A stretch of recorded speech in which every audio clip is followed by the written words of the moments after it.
Hello, everyone. Welcome back to Seaweed Brain, a Percy Jackson podcast. Today, we are yet again diving back into the Wrath of the Triple Goddess. We're going to be talking about chapters 19 through 21 today. It's time to get smelly. Stick around. Welcome back to Seaweed Brain. I'm Erica, joined as always by Carter. Hi, Carter. Hi. And we have Han here joining us once again, returning guest. Hi, Han. Hi. This episode, we're recording, I guess, like 2 weeks before this episode will come out, but we did get a little bit of a 0.5 seconds of extra teaser for season 2 of the TV show. Does anyone have any thoughts on that they want to share? I feel like we should address it. It just looks so good. Like, you can feel the budget increase. It's just so apparent. Everything looks right. The chariots look right. The movement of the fight choreography looks right. I don't even know that the budget was increased. I don't know that we've seen evidence. I don't know that we've seen the reports. Isn't your sense that the volume is pretty expensive, and to the extent that you can find like a cheap practical set to go to, you can save a lot of money? This is what I was going to say. I don't want to shade the volume too hard because we don't wanna shade obviously the there's a volume. lot of things for which it's important, but in my head, I'm thinking, oh, the volume is good for we're not going to pay money to film at the Met, you know? Yes. And like maybe less good for we're at a beach somewhere. And we can find a beach in British Columbia. Yeah. It does look good though. I'm excited. When I heard the sound of those swords clanking in the chariot race scene, they were like, cling. I was like, yes, I am a simple person. I just want to hear a little cling clang sword fight. I was getting annoyed on Twitter about everybody talking about it because they were like, who do we think he's fighting on the chariot? Who's with him in the chariot? And I'm like, guys, come on. What do you mean? What do you mean? Like, we know exactly who both of them are. I do feel like a lot of people have been discussing the mysterious person in the background when he's lighting Clarice on the beach. A lot of people, meaning me. I've seen a lot of people commenting and stepping into that discussion based on your provocation. Yeah, and you know, Carter, a lot of people think it's you. That was fascinating to see, and I suppose I better be circumspect. They only know one girl out here with a curly lob, apparently, and it's Carter or Conan Gray. I'm glad that we're sticking to the rules of the hair textures that are allowed to enter the extended Percy Jackson TV universe. I also have to say that we've been talking about fan casting for The Titan's Curse and how Olivia Rodrigo should probably play Artemis. And then I was like, well, if Olivia Rodrigo is playing Artemis, then Conan Gray is going to have to be Apollo. And Carter was like, Conan Gray can't be Apollo. He's not in the zeitgeist enough. And I was like, actually, you should check out the comments where multiple people think that Conan Gray is a random person in the background of this teaser shot. I'm not saying that our listeners don't know who Conan Gray is. I'm just saying that when we're talking about, Olivia Rodrigo is a multi-Grammy award-winning artist. Olivia Rodrigo has, a sold-out arena tour that has a Netflix film to go along with it. It's different. No shade. I don't not see the vision. I think that this aligns with the characterizations that are offered. And I do feel like Olivia Rodrigo, let's get the people talking about that. Let's build a movement of the people. Yeah. Because I do really see the vision. This is the start of the movement. We all know she cares about Percy Jackson. Especially now that we have like Andra Day as Athena. I think there's something to the idea that the way that you backfill the like presence and the mythos of a god is you get a singer who can also act to do it, so that they're bringing in more of this kind of like nebulous superstructure in with them. Yeah. You have to be a singer or a comedian to play one of the Olympians. Yeah. Or a wrestler. Beloved cultural icon is what Beloved we've been cultural always saying. icon. Yes. But I think with something that's going out outside of stage and screen strictly, I think that's the commonality that they have. And I think that there's representing a part of the American culture. I'm understanding the vision of that like you're coming in here and it's not just you acting. You have a whole thing. You have your own myth that you're bringing to the table as well. Absolutely. We haven't also talked, I think, on the podcast about the Andra Day casting news. That also came out like 24 hours ago. Yeah, it also came out pretty recently. Does everybody know that Andra Day is an Oscar nominee? I wonder, like, this wasn't a part of the casting announcement. What? I feel like not for me to buy in too heavily to the Oscars because they've made several wrong decisions, notably at many points in time, and will continue to do so. However, I just feel like this is something that's worth reminding people of. It was for that Billie Holiday project that she did a few years ago. Wow. She did like a biopic. Look at me not paying attention to the Oscars. Wow, you're actually achieving the post-Oscars abolitionist vision that I am constantly speaking about and constantly failing to live up to. She's very talented, though. I think that's what we're trying to say. The jumpsuit? I was going to say, do I even want to start a discourse about the jumpsuit? I don't know if it's worth starting a discourse about the jumpsuit this early on. All love to everyone involved. I think that there'll be lots of time to discuss the jumpsuit later. Yeah, we don't even know what the jumpsuit is for. Like, is the jumpsuit just like something that she happened to be wearing because she was visiting set one day? Because it's a lovely outfit for that. Maybe it was just for the casting announcement. Like, maybe it's just like, oh yeah, we're announcing you. Let's take a quick photo since you're here. And like are wearing a perfectly lovely outfit for going to the grocery store or going to a work meeting. If so, lovely. Yeah, because in my conspiracy theory idea of the schedule, I think Walker said at D23 that they had just started filming the entrance to the Sea of Monsters, which means that they would be nowhere near the scene when Annabeth has a vision at the Siren Bay, which is when Athena would appear in costume. And that's true that like when Annabeth has that vision, Athena would be wearing, you know, something from the Anthropology. You know, like I think that is part of the vision that we're trying to retrofit, domesticify Athena in this version of events. I'm still questioning the Hermes jumpsuit. So the khaki jumpsuit? Yeah. Oh, he wore the sweat set, right? You're talking about the sweat set, not the mailman jumpsuit. Got it. Yeah. How could we forget about the Hermes sweatsuit? That's the one that really just sticks out in my mind. The tan sweatsuit? Yeah, in the casino. I do think that something that feels like they are intentionally going for is having a color scheme for every character that will be repeated throughout the seasons. Which is something I do enjoy. Which means he'll be in a khaki little runner's outfit when they have a chit-chat on the beach, right? Yeah, see, okay, the outfit he wore to Vegas does look like a I'm going for a jog on the beach type of outfit. Depending on the season.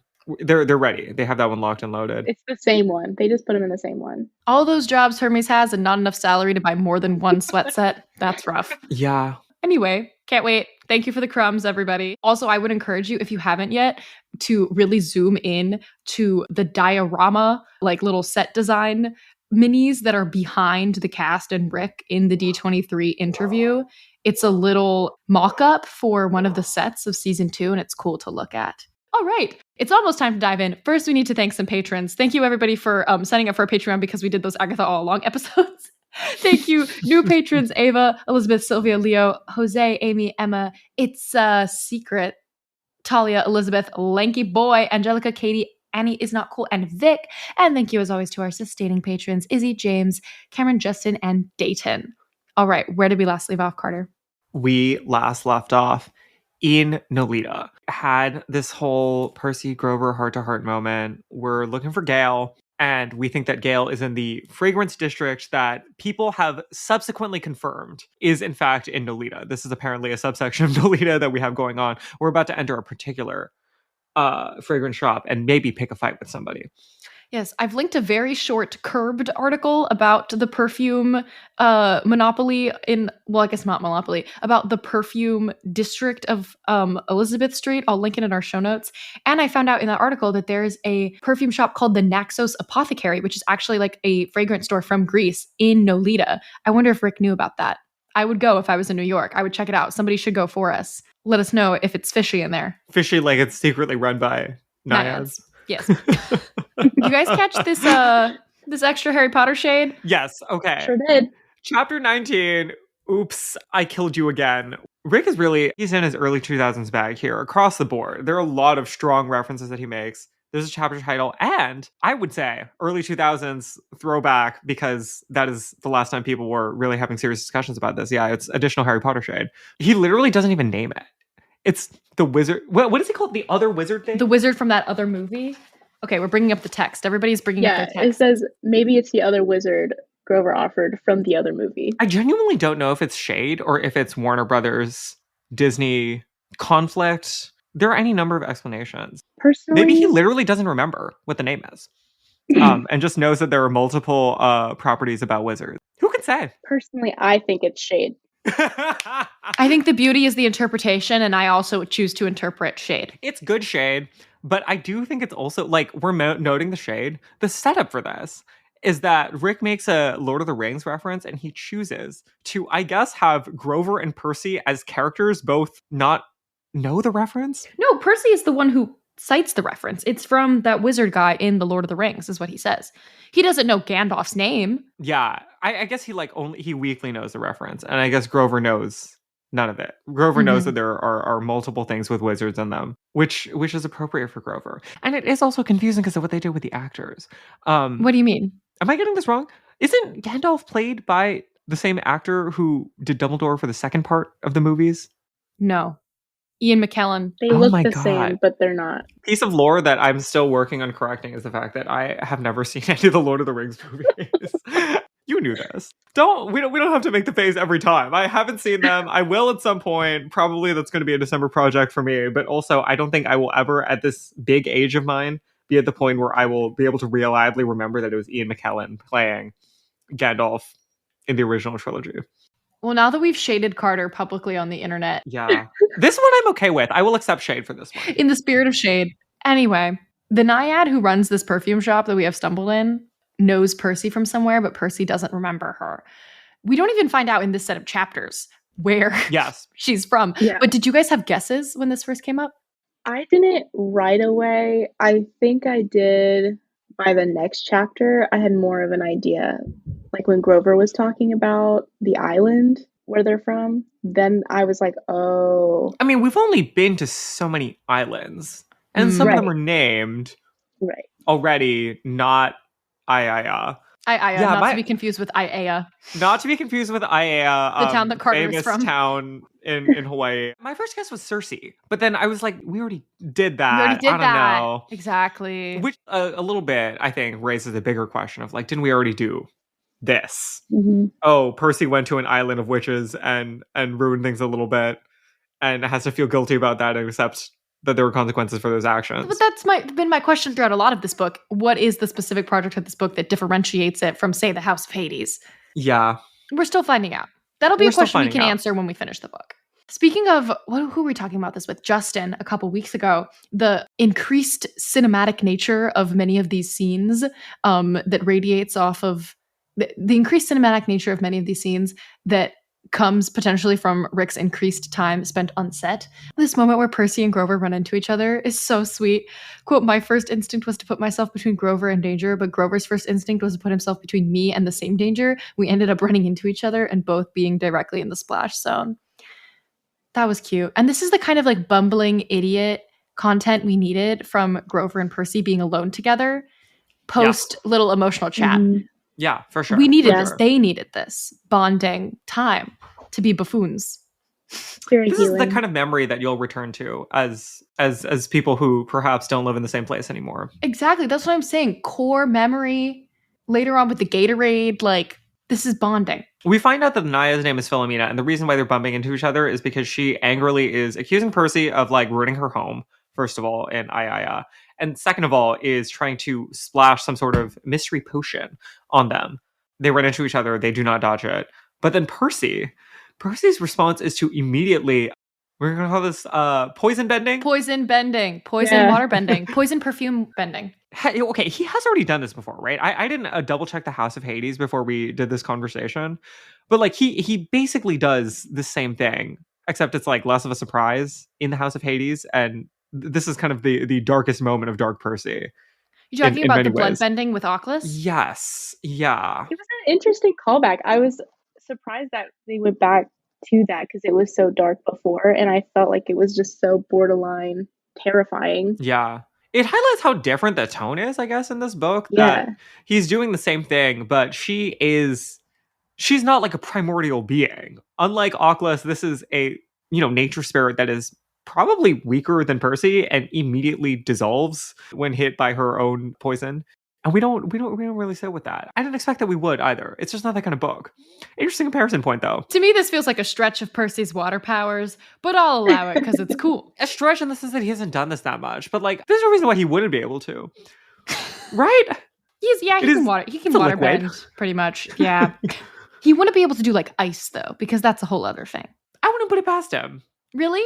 Why wouldn't he be able to do ice? I feel like ice. I feel like freezing the water would be more of a like the wind spirits thing, like the northern wind and like Keone and that kind of a subset. I'm down with it in a like Greek cultural norm sense. If Poseidon wasn't wasn't an icy type Wasn't of, doing ice and snow. that wasn't his bag. They had other things going on. Also, it was Greece. Yeah. Okay. Speaking of Grover and Percy bonding, it's time for the most important callback of this book, which is, of course, the So Yesterday callback. I yelled. This culminated the early 2000s section. Fascinating. Yeah, he did like a 1999 song reference to begin it that was not, like, there's no Britney mention in this, but we do have a Hilary Duff direct mention in the text. Quote, those sounded like fighting words. How heroic did I feel marching across the street and into Iaya, ready for battle, only to find the place empty except for a college-age sales dude with green hair typing away on his phone while humming along to an all-violin version of So Yesterday? That's right. I felt pretty heroic. Hey, I love this song, Grover said. Shh, I said. I'm trying to be intimidating. I mean, I too go crazy over orchestral versions of modern songs. Yeah, the Bridgerton cover. Exactly. I walked into a bookstore recently and they were playing a Bridgerton cover and I knew it right away. Aww. And I had the best time. The arrangements that they use for Bridgerton are quite unique, where it's not just generic, like it's not Vitamin String Quartet, because there is like a slightly different rhythmic thing that they like to do in their cellos and stuff. You know, I shaded Grover for not knowing who Gandalf is, and here I'm going to shade Percy and assume that what he's referring to as an all-violin version is in fact not an all-violin version, because an all-violin version would be thin, unideal. Yeah. I'm going to assume that he's referring to a string quartet and just doesn't know what a cello is. And yeah. God bless. I think that's fair. Well, I want to shout out everybody's favorite new small side character besides Hana in this book. Green hair, college-age sales clerk at the perfume shop with pronouns, listening to the Bridgerton cover of So Yesterday. Do we not love? The energy is immaculate. No notes, honestly. Yeah. It's obvious that Gale is probably hiding in here. And Percy says, quote, I was starting to think our polecat friend was being used for nefarious naiad capitalism, though I wasn't sure how. The sentence really jumped out at me as a special, unique thing that only Rick Riordan could say. You know, never before has that sentence been said in the English language. You know, that's a brand new sentence. And we thank Rick for it. Yeah. Innovation. This is actually not Fancy Water, because we're going to go to Fancy Water next. This is... this is... I think the store's just Iaya. Yeah. Okay, so next we're going to go to Fancy Water, but let's take a quick break. Okay, we're back. It is now chapter 20. We get dangerously fancy. If we're going along the lines of song titles, we could do Fancy. Oh, do we think that this is a Charlie XCX reference? It could be. Miss Brad herself, Charlotte. Maybe. Rick might be into that. Well, we'll have to stay tuned in the future. He had a Brat Summer. I think he probably did. Do we think Rick was bumping that? Probably. That's for us to speculate about, and for no one to know for sure. We're down the street at this other store. I do feel like we should note that in the previous chapter and also in this chapter, Grover has at several points a little bit been like, okay, so we're doing all of this. We know that these are naiads who brew potions and hate us. Should we invest in an umbrella or a raincoat? Or a raincoat, some vinyl, something waterproof, something plastic, something fun for our protection. And Percy keeps being like, no. I don't know if you remember that I can make hurricanes. We're fine. We're chilling. They were not fine. They should have gotten the raincoat. That's exactly what I was thinking, Carter. When Grover's like, wait, are you sure you don't want a raincoat? They should have gotten the freaking raincoat. I literally was like, I think maybe this is what we're trying to do at this point is Percy, like, you need to get back to your 101s. Like, you're 101. Getting big for your britches. You're spending a lot of time learning history and English, and that's all important. But you also have to remember, you know, like, armor.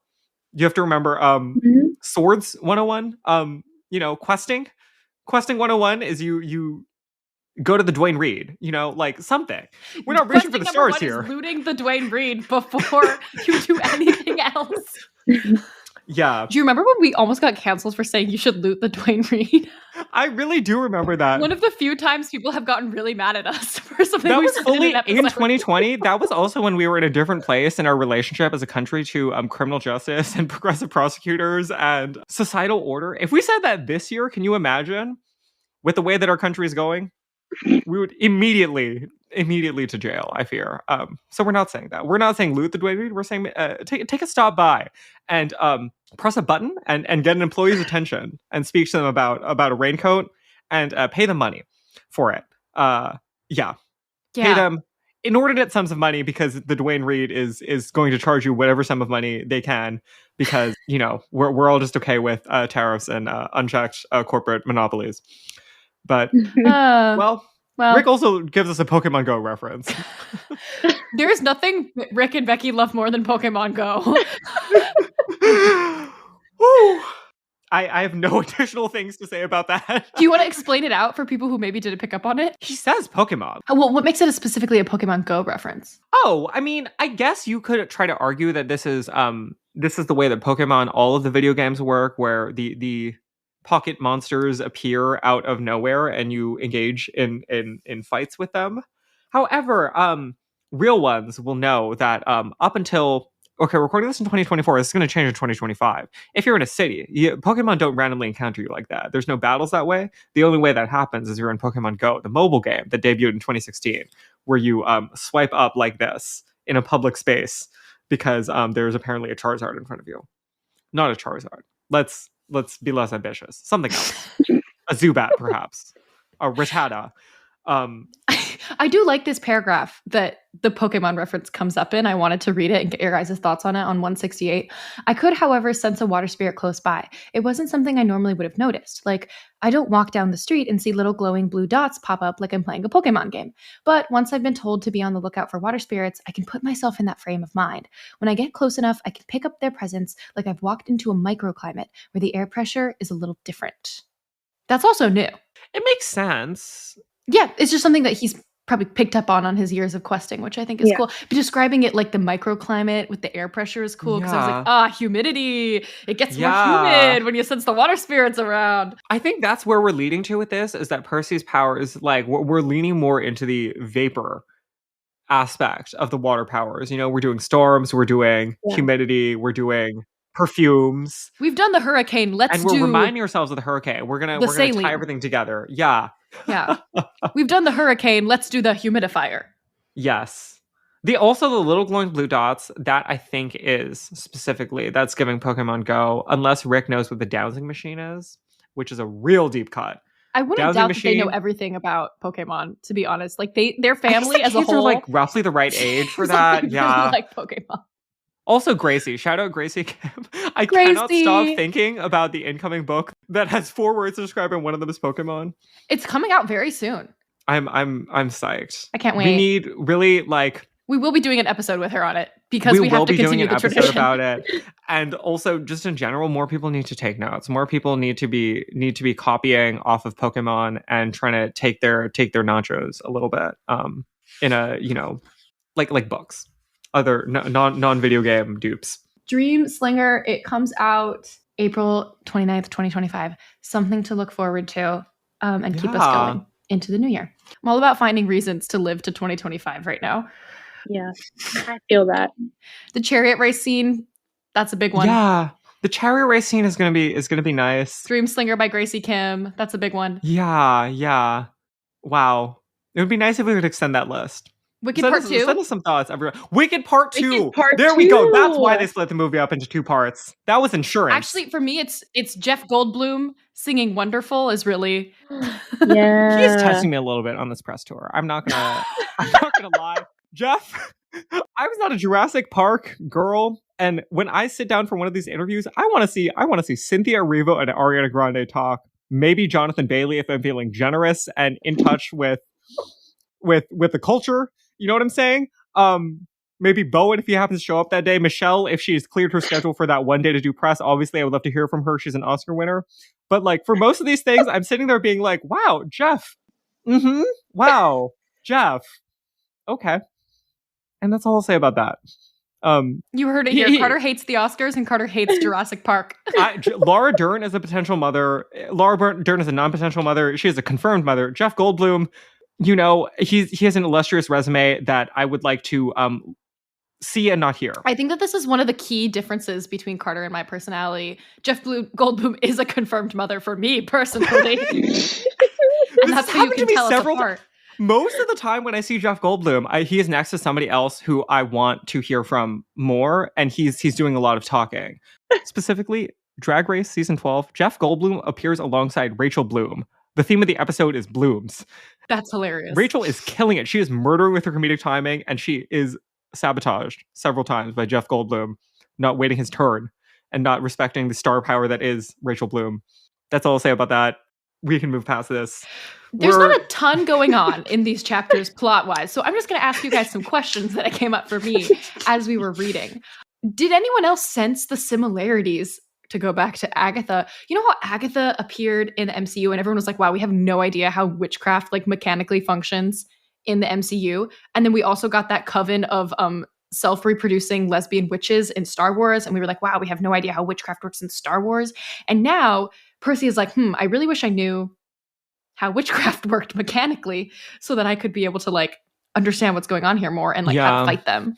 Is this not the fundamental truth and almost defining feature of witchcraft, that it is not all about rule-based order systems, or is existing in opposition to some sort of external power structure that is larger and more established?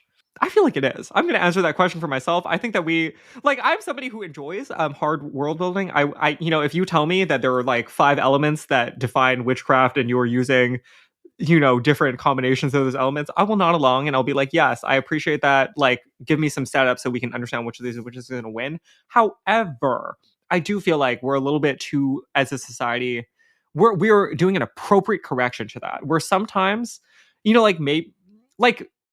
I think Agatha did strike a good balance where it's like, okay, there's an idea of a protection witch, but what does that mean exactly? Why is she drawing circles sometimes? Why is she shooting fire sometimes? Sometimes those questions are for you to just not know the answers to. Mm-hmm. And I think we need to lean all a little bit more in that direction and just be like, she's doing it out of pure hatred and opposition of madness.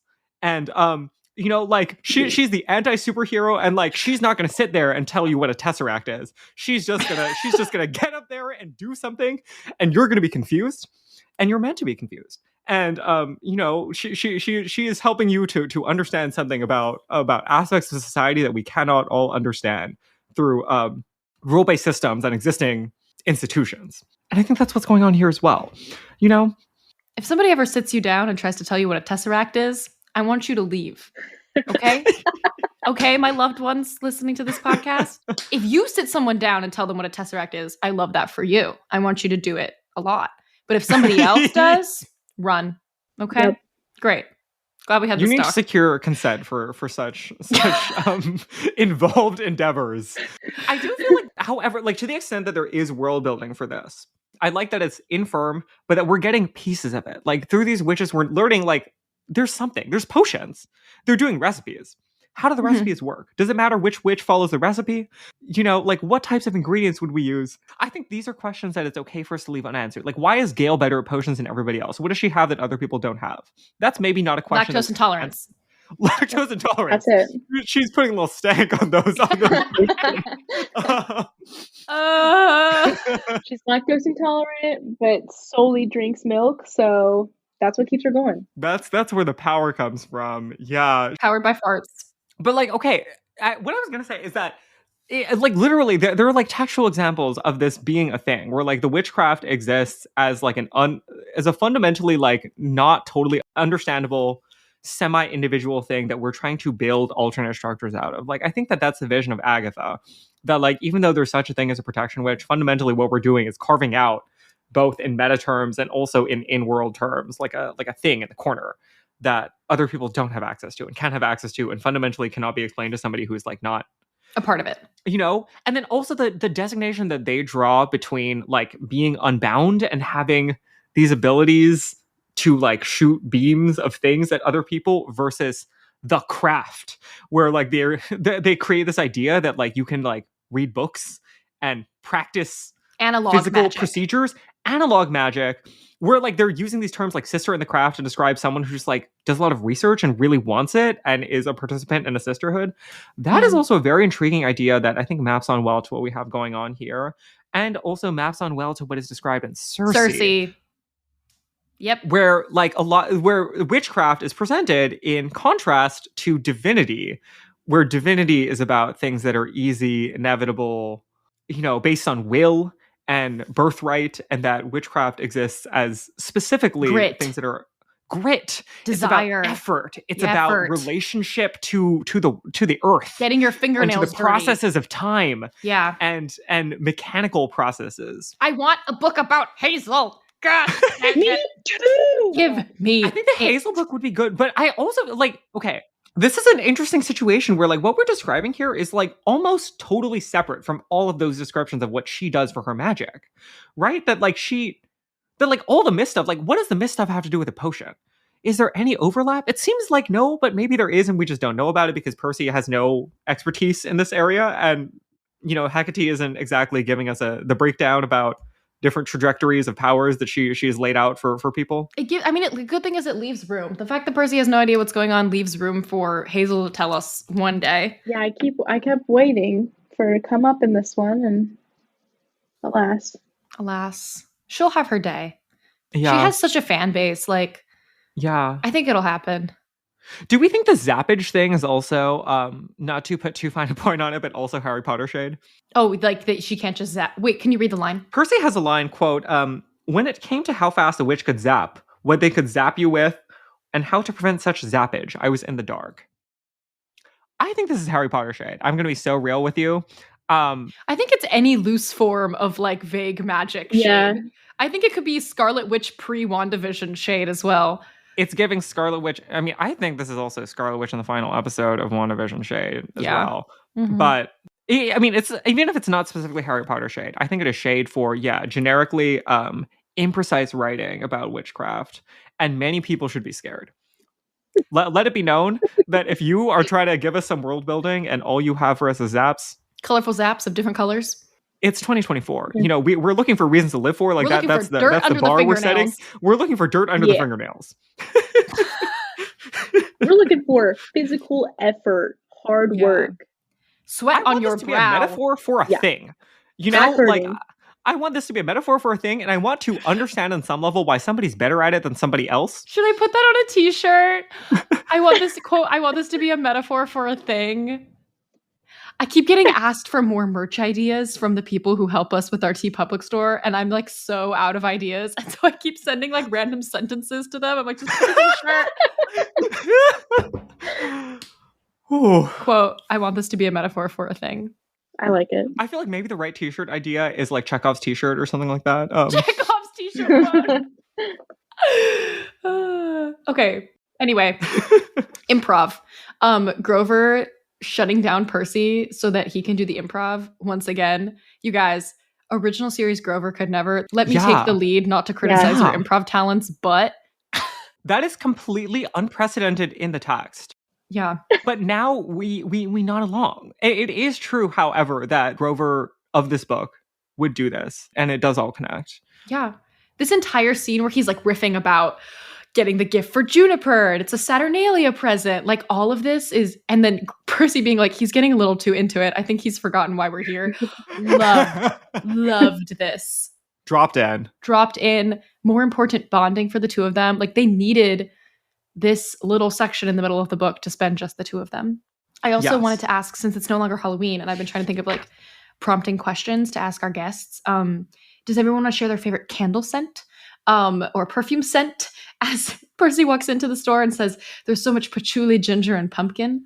Yeah, those are not near the top of my list. Not either. Ginger, fine. Pumpkin and patchouli, it's a no for me. I would be with Percy recoiling at the wall of scent. I prefer like woodsy, musky type scents. I really don't like food. Anything food. I really hate it. I'm all about like a cypress, cedar, evergreen, hinoki. Like it's got to be in that realm.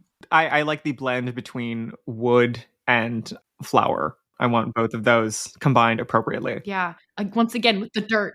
I want to smell the candle as though I'm in my little witchcraft cottage dug with the up dirt under my flowers fingernails from the bed. I need a candle that's like the craft, and it just smells like dirt and pine cones and effort.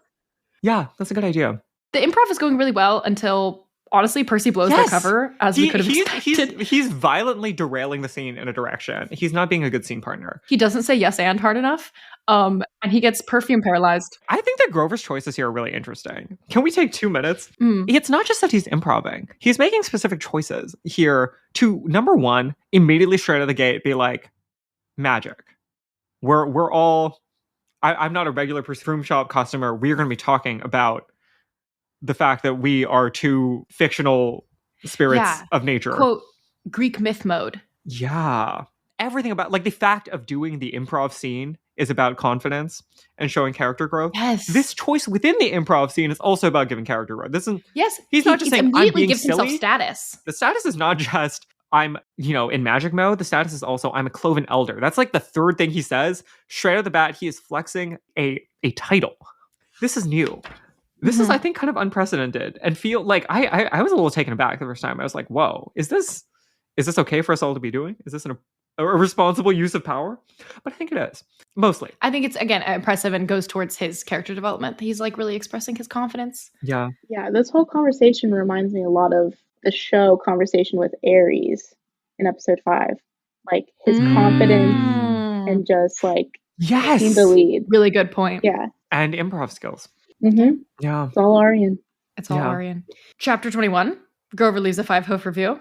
I've been rereading Titan's Curse this week, and it's so funny reading the original books, and they mention stuff like mobile phones and like cellular devices, and then you get to a line like this that's like, spellbound, your loved one will be paralyzed by the fragrance. It's good, don't you think? I'm considering hiring some monster influencers, having them paralyze a few demigods and stream it live. And I can't imagine what kind of other... in 10 years from now, when Percy and Annabeth are still 19 years old, but they're talking about their flying cars, and they're like, oh my god, why is Ares on Mars? That's so, like, toxically masculine of him to, like, want to go spend time on Mars. Is the point that he's giving himself slightly less flexibility? Because I do still feel like streaming is an ambiguous enough term. Like, he didn't say Twitch. He didn't say, like, streaming on a phone even. He just said, like, there's going to be video content of this happening. From famous person to a less famous person. I think that's wiggle room. It is true that maybe that'll be obsolete in 10 years, but... I think every series has a very specific time period that it is set in, like each of the sets of books. I do also think that's okay. Special. Yeah, I love that. I love it. It just makes me giggle to think about how they've existed in every single one of these time periods. Did we mention that Percy's paralyzed? When Percy broke the improv, he got spritzed by the perfume, and so now he is immobilized on the floor. And Grover is trying to stall, trying to figure out how to mobilize Percy and get us out. Yeah, and this is nice because, as we've said, Grover needs opportunities to feel helpful right now. Mm-hmm. And so I like that it was immediately presented, this opportunity in which Percy literally is paralyzed and cannot do anything. And it's up to Grover to try to help him and use his wits and save the day when he has been feeling so helpless for the entirety of the book so far. Yes. Mm-hmm. Yeah. It's nice. Yeah. Grover's doing a good job. Everything he's saying is right. Like, some of the improv is sloppy, but it's totally effective. Yeah. He realizes kind of at a certain point, he doesn't have to do a good job faking it. He just needs to keep giving her things to do, which I also thought was like I thought this was a cool choice for Grover to basically lean into his power. He's just being like, I'm a cloven elder. You're gonna gift wrap this for me. Like, you are gonna keep doing dumb little tasks until I can figure out how to get Percy out. I liked that Grover was also, speaking of Grover being helpful, able to use the the mushroom. He puts a little mushroom antidote inside of Percy's mouth, which slowly allows him to deparalyze. Yeah. Yet again, overlap between just because Grover is like a satyr and connected with nature spirits, he had some cool overlap when it came to working with the hunters. Yes. Of course he'd have some cool overlap when it comes to hanging with the witches. Yeah. I mean, she's also a nature spirit. Like, there's already an implication that there's flow between these ideas of nature, magic, woodsiness, the craft. Yeah. Anyone can do the craft. Anyone can... anyone who's not a boy. Which, to go back to something Artemis, or is it Zoe says? Yeah. Is it Grover's Zoe? not technically a boy? Yes, it is Zoe. Yeah. She ate with that one. She spilled a little bit. Satyrs are a third gender category. Mm-hmm. Yeah. True. You can be a naiad and do magic. You can be a satyr and do magic. You can be a demigod and do magic. Yeah. Sally could probably do magic. Let's be real. Yeah. She's actually the witch, so.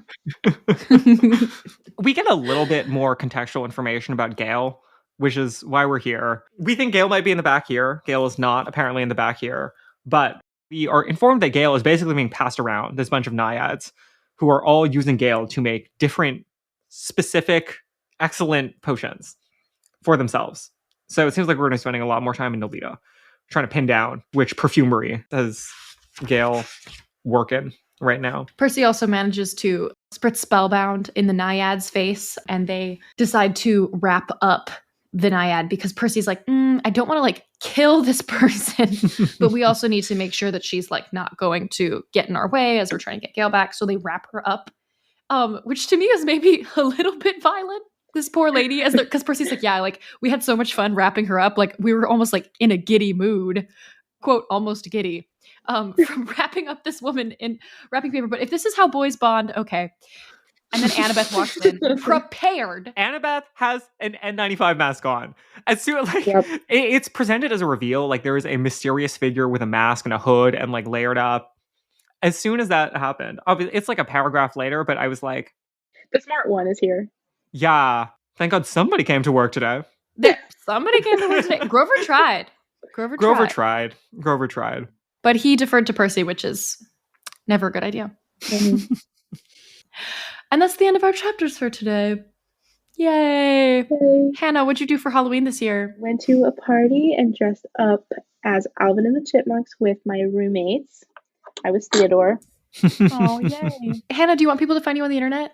Sure. I'm Hazel's Gems on Twitter and Instagram. I don't post much on Instagram because I forget about it, but find me in both places. All right. We will indeed see y'all next week. Let us know who you think that random person is with the curly lob in the 0.5 second teaser shots for season 2. We'll see you guys then. Bye. Bye, y'all. Bye.